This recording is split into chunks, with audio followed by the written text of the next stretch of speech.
خب ما از امشب به یاری خدا به مدت 6 شب میخوایم یه بسته ویژه رو تقدیم شما بکنیم به مناسبت فرارسیدن شب‌های قدر و ایام شهادت حضرت مولا.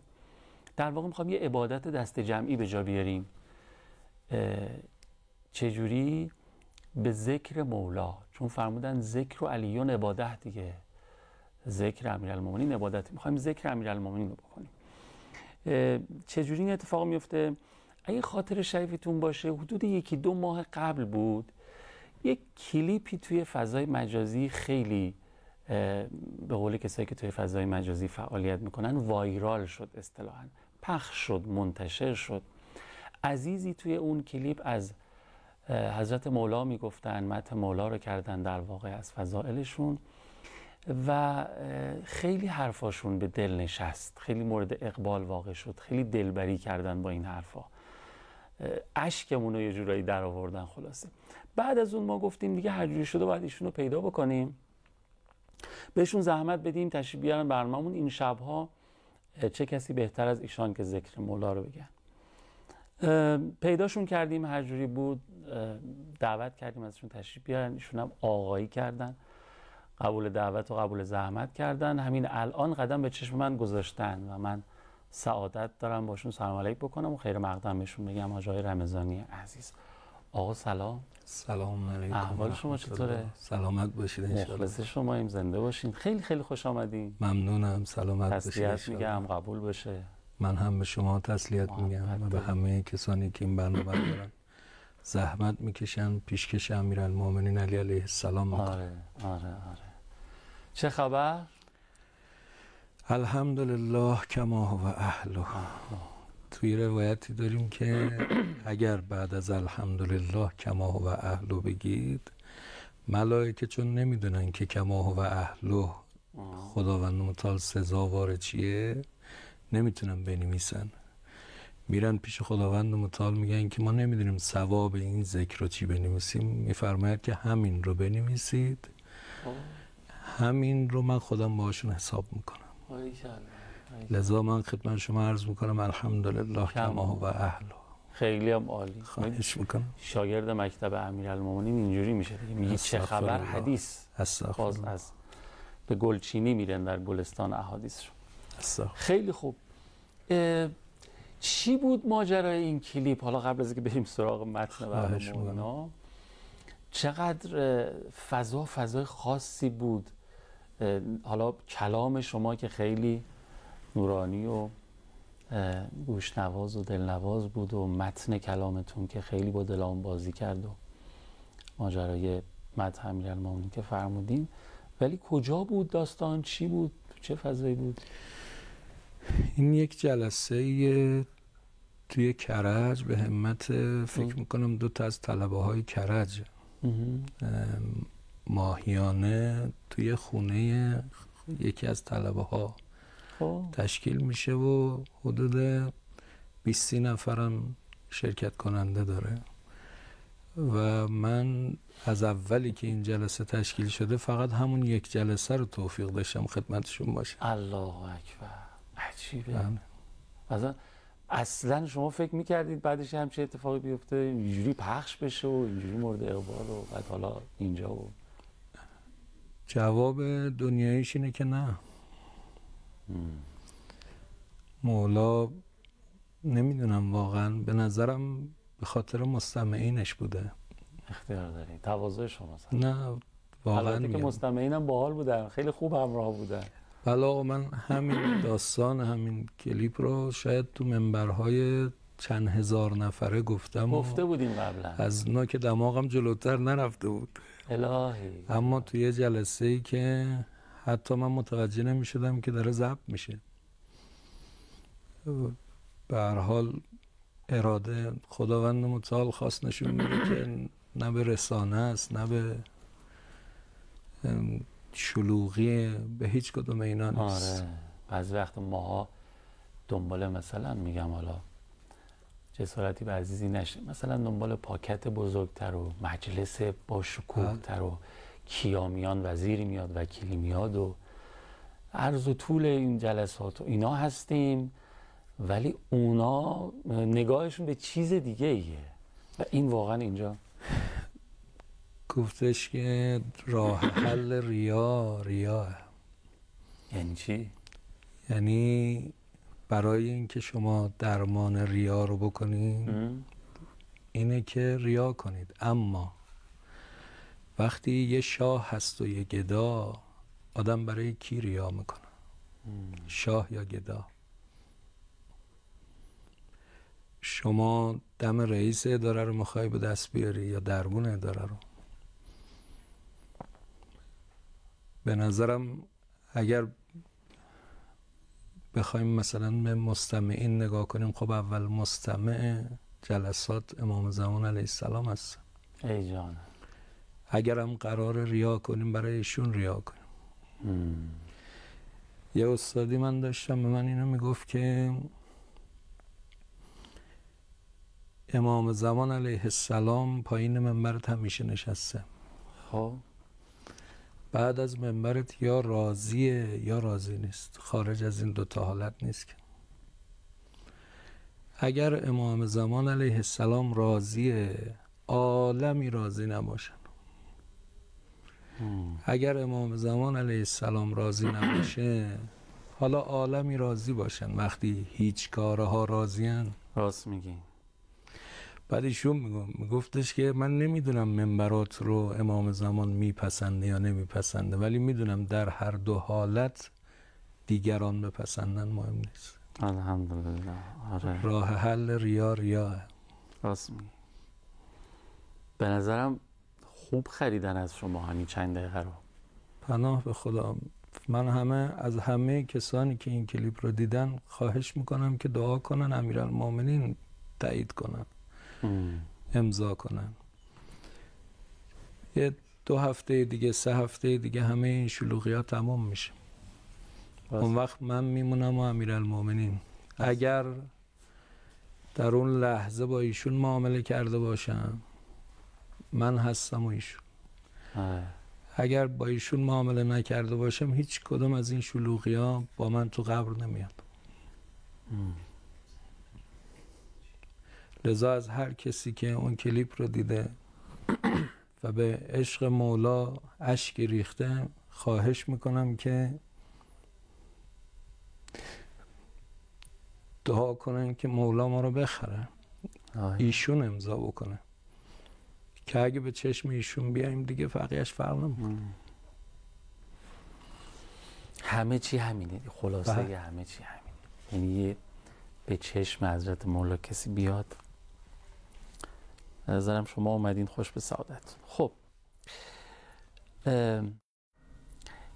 گفت که شاه و گدا رو گفتین، گفتش که عشق من و تو چه ماجرایی دارد، این قصه چه شاهی چه گدایی دارد، در بین صفا و مروه هم میگویم ایوان نجف عجب صفایی دارد. اول برنامه سلام دادم، خیلی دلم رفت، گفتم انشالله قسمت بشه بنویسن این شبا برامون زیارت با معرفتشون. آقا همین عشق رو حالا شما هم دارین میفرمایین، به نظرم خوب سر رشته رو بگیریم همینجا. میخوایم از محبت امیرالمومنین از شما بشنویم. خب بله. منتها حالا به روال این تلویزیونی ها و این برنامه ها اینا خوبه، حالا به نظرم اگه صلاح دونستین شاید برای مردم، برای ماها کلا این سوال مطرح باشه که چرا بین ما و خدا باید یک حلقه اتصالی باشه، یک انسان دیگری باشه؟ چرا ما وقتی میخوایم بریم در خونه خدا مثلا باید با امیرالمومنین بریم؟ به این سوال میشه جوابهای مختلفی داد. اما من یک جوابی که به ذهن خودم میرسه، نمیخوام بگم حتما جواب درستیه، میخوام فکر کنیم با هم. خب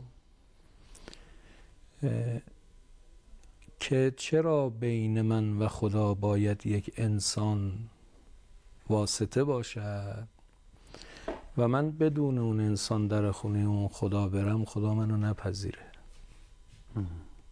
به قول امروزی ها چرا فیس تو فیس با خدا حرف نزنی، من رابطه نداشته باشم؟ چهره به چهره. جوابی که من فکر میکنم اینه که یکی از جواب ها، نمیخوام بگم همه جوابه، ولی یکی از جواب هایی که من فکر میکنم برای این سوال وجود داره اینه که این پیشنهاد تجربه شده و شکست خورده. چجوری؟ ابلیس خب بدون ثبت حتی یک گناه در پروندهش شد ابلیس. عجیبه.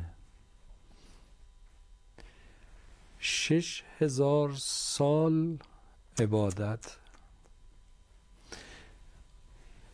آقای قوامی، من بعضی اوقات به دوستان خودم میگم ما اگر 6000 سال بدون فاصله گناه نکنیم و تمام به عبادت بپردازیم میتونیم به نقطه صفر ابلیس برسیم.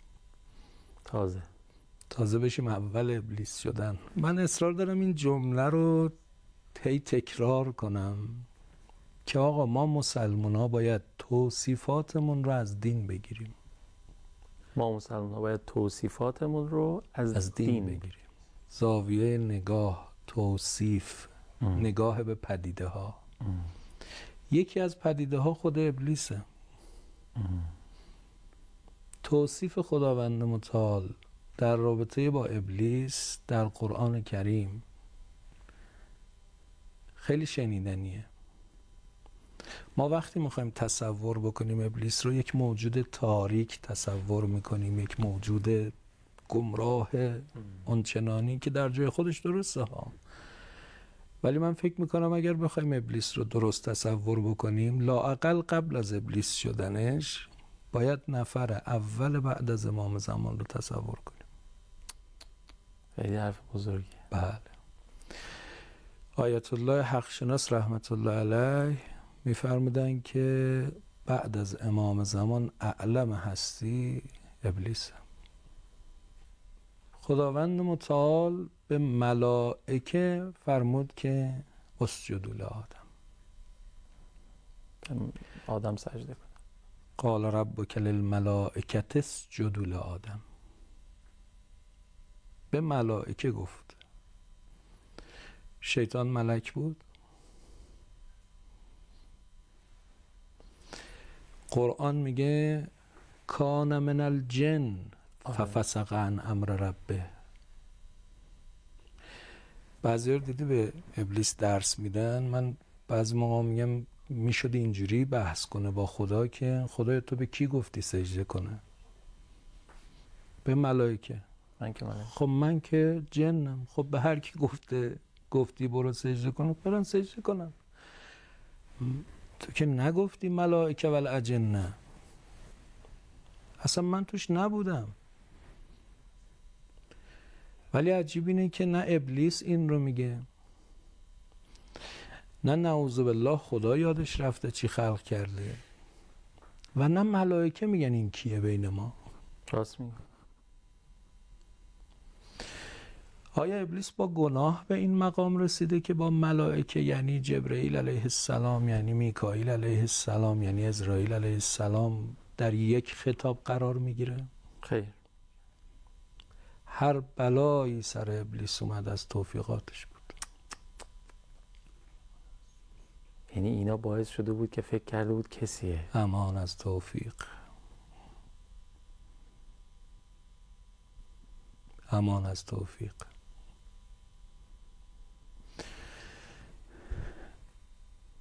شب قدره.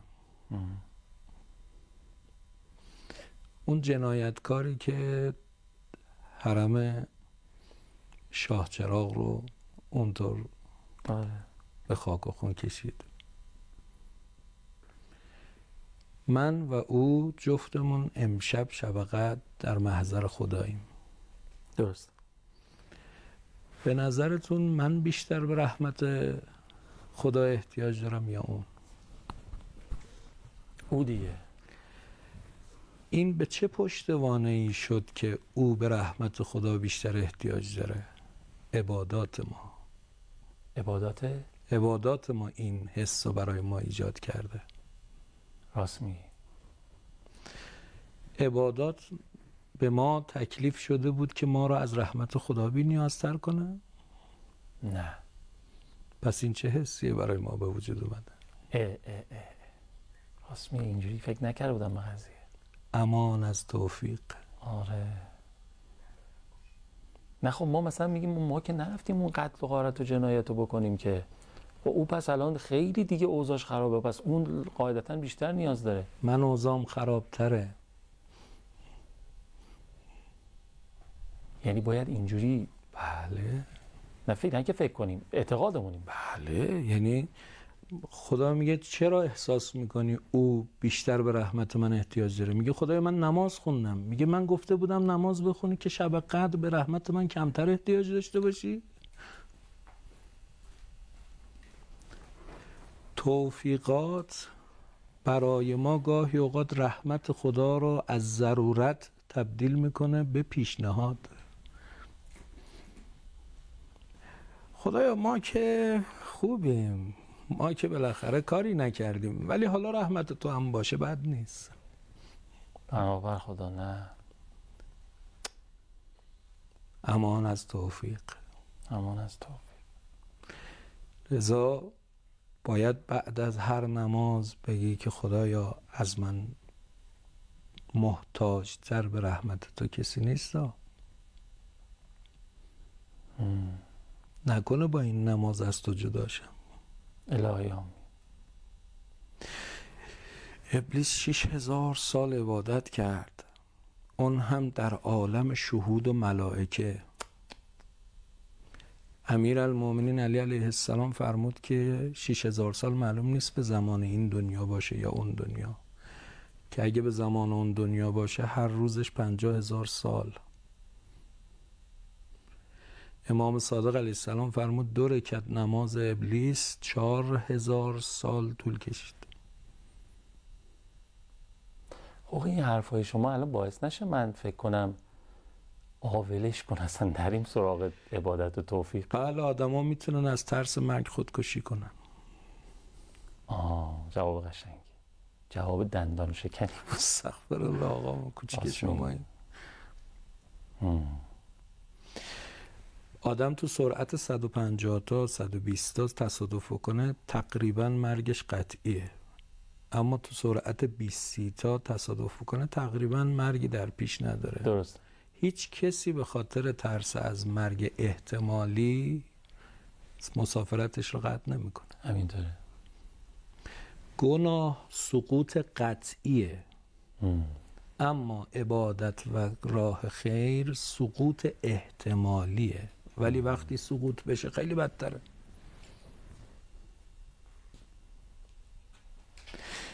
ببینید شیطان تو قرآن گفت رب انظرنی الی یوم یبعثون. رب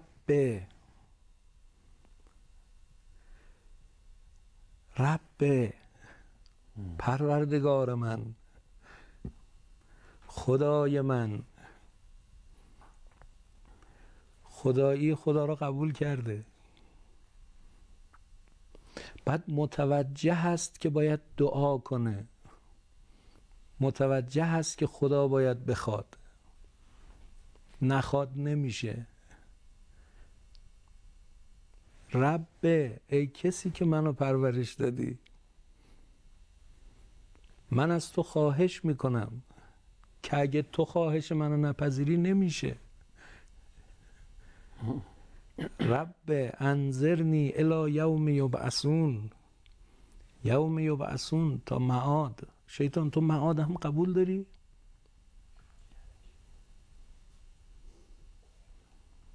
خدا رو قبول داری؟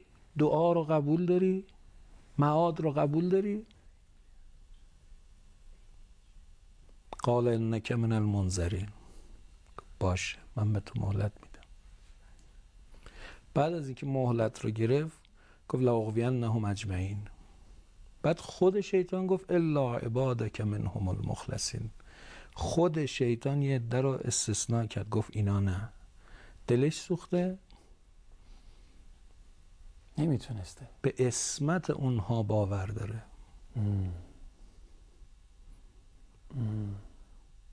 اینجا داریم به جواب میرسیم. کسی که هم خدا رو قبول داره، هم اهل دعاه، هم معاده، هم عصمتی عده رو قبول داره، در ردیف ملائکه هست، 6000 سال یک تک عبادت بدون حتی یک گناه.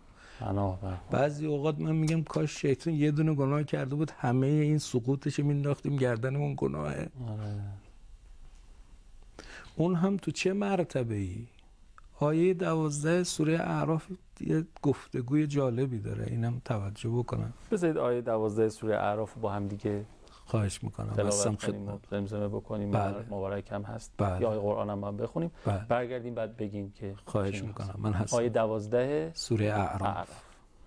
بریم محضر نورانی قرآن، از محضر نورانی قرآن ناطق بریم محضر قرآن صامت. بسم الله. قرآن به جز از مدح علی آیه ندارد، ایمان به جز از حب علی پایه ندارد. گفتم بروم سایه مهرش بنشینم، دیدم که علی نور بود سایه ندارد. بنابراین مثل امشبی، مثل فردا صبحی، قرآن خدا، قرآن مجسم، ضربه شمشیر بهش وارد شد و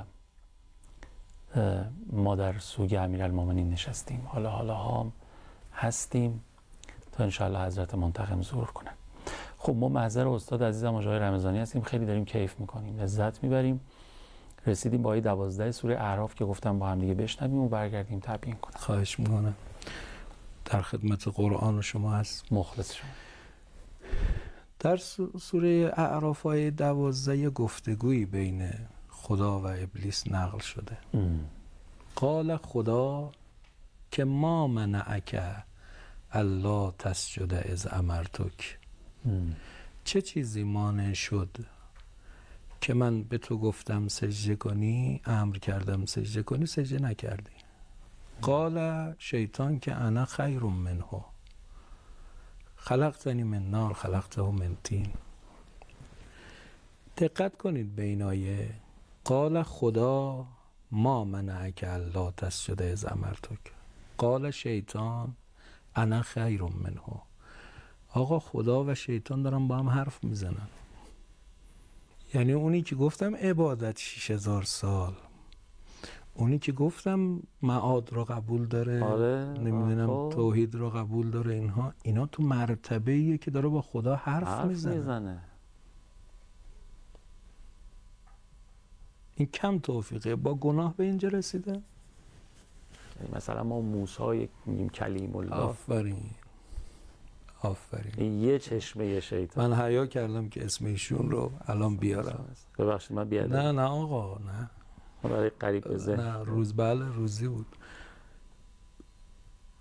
ولی ببینید این برای شیطان اتفاق افتاده. حالا تو این مرتبه از خوبی ها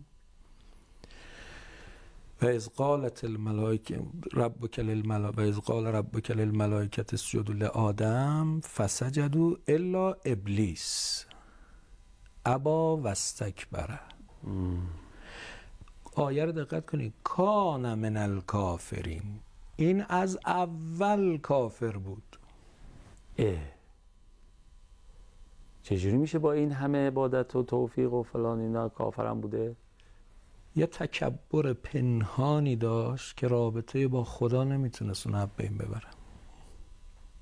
یه تکبر پنهانی داشت که رابطه با خدا اونو نمیتونست. آره کی معلوم درگیرشیم خیلی وقتا خودمونم. کی معلوم میشه؟ وقتی که پای آدم علیه السلام میاد وسط. اینجا باید دیگه الان خودتو کوچیک کنیم در مقابل اون. آفرین. چرا بین من و خدا باید یک انسان فاصله باشه؟ آفرین. اینو خدا قرار داد واسطه. برای اینکه رابطه با خدا تکبر سوز نیست. راست میگی. فرد میتونه 6000 سال در خونه خدا باشه ولی این تکبر رو پنهان کنه. به محض اینکه پای آدم علیه السلام میاد وسط، اون تکبر 6000 سال پنهان کرده رو میکنه. عجب نقطه زنی کردی حاجی. خیلی خوب بود. خواهش میکنم. یعنی یه سوال خیلی بزرگ خیلی همون پاسخ داده شد که چجوری میشه این همه بعد از اسمش میذارن ریزش مثلا طرف بعد 70 سال عبادت و نمیدونم فلان یه وجود این قسمت مشکل داشت. یعنی ارتباط با خدا تکبرسوز نیست. لازمه یه واسطه این وسط باشه، انسانی باشه. چقدر ما داریم می اومدن از رسول الله میپرسیدن این امر شماست یا خدا؟ آره.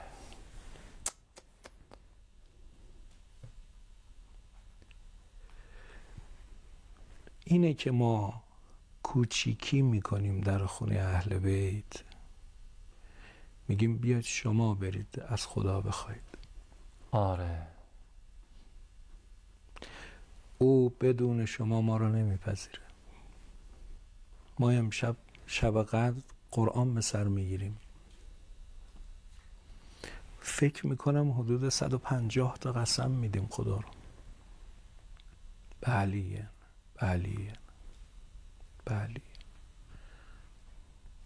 من کوچیکتم مولا.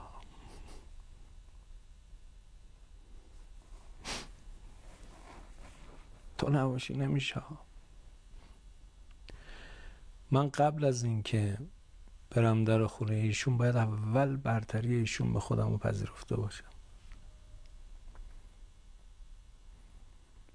اول صاحب اختیاری او به خودم رو باید پذیرفته باشم و اینا همه حسادت سوزه، تکبر سوزه. من بزرگی ندارم در خونتا.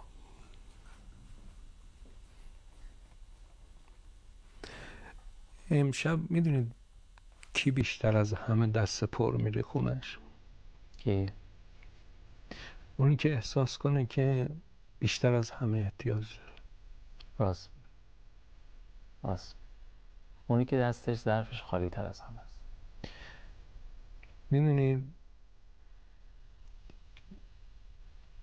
اینایی که زندانی هایی هستن که جرمای خیلی فاحشی کردن، خیلی فاحش. آره. امشب چجوری در خونه خدا؟ اونطوری باید رفت. من میرم پشت اونا وامیستم، نه پشت نمازهای خدا. باریکلا. میگم هر چی قراره به اینا بده به منم بده. آخه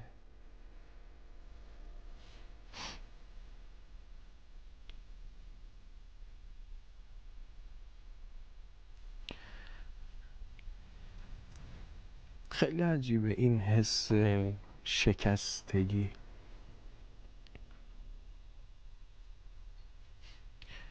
یه کسی تو جنگ داشت با امیرالمومنین می جنگید، شمشیرش افتاد. یه دفعه گفت شمشیر بدید. تو یه نقلی دیدم به مولا گفت شمشیرتو میدی؟ نمیدونم چی فکر کرده بود. مولا بهش گفت بگیر.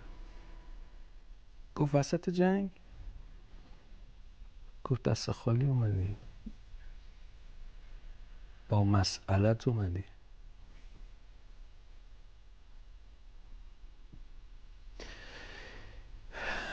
من فکر میکنم امشب که داشت میرفت مسجد مولا یا صبح، حتی از هدیه دادن به ابن ملجم هم دریغ نکرد. بهش بندگی یاد داد. خوابیده بود دمر، بیدارش کرد، گفت اینجوری نخواب برات ضرر داره. آخه این خواب خوبی نیست. مولا چرا به فکرشی؟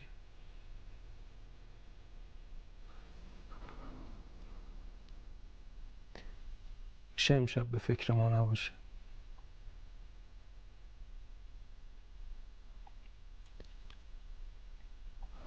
میشه امشب به یاد ما نباشه.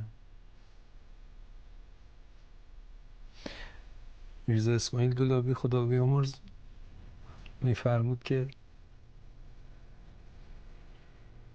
حکم که بیاد ببخشن همه رو میبخشن الا اونی که شک کنه بخشیده میشه، چون حکم شکسته.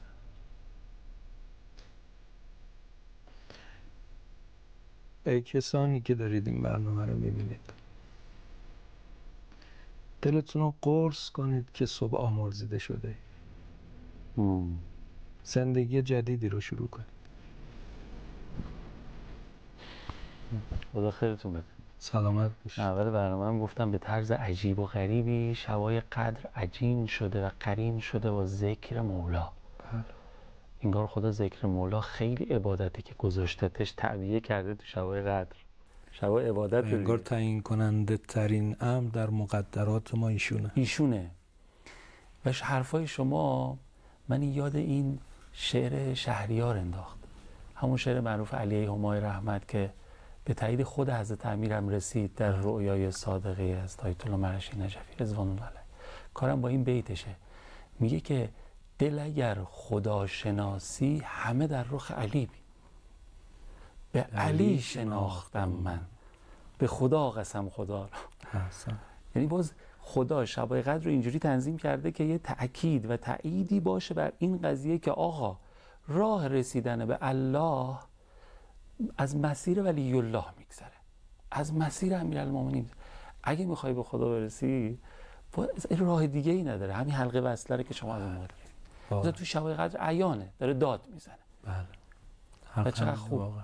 چقدر خوب. دم شما گرم. خواهش میکنم. دم شما گرم با ذکر علی. ما نوکر شماییم. آره عبادت دم دست جمعی بود. اجرتون با حضرت امیر ان شاء الله ادامه میدیم. هستم خدمت. امری نداریم. اگر زنده باشم زنده باشم. محبت کرد. سلامت باشی. یا مولا تا نیفتادم ز پا دستم بگیر، یا علی مرتضی دستم بگیر. دردمندم مستمندم مضطرم ای شه مشکل گشا، دستم بگیر در دم مردن به فریادم برس، پا بنه بر سر مرا دستم بگیر. اللهم آمین.